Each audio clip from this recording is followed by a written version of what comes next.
কেন হয়েছিল?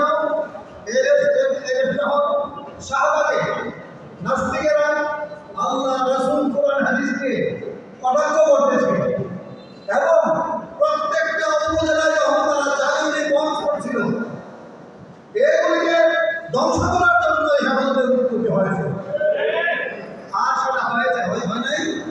বাংলাদেশ জাতীয় আছে কেমন পর্যন্ত যতদিন দুনিয়া থাকবে ততদিন হেফাজত থাকবে। যখনই কোনো নাস্তিক মোর্চা দেখে মাথাচাড়া উঠবে, তাদেরকে খবর করার জন্য আমরা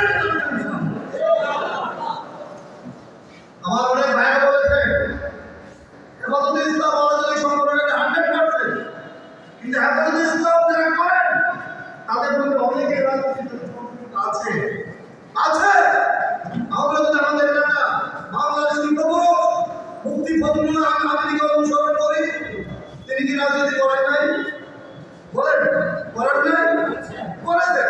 রাজনীতির মাঠে রাজনীতি বক্তব্য দিয়েছেন। উনি কি করেন না? উনি কি হাদিস করেন নাই? দেবগ্রাম মাদ্রাসায়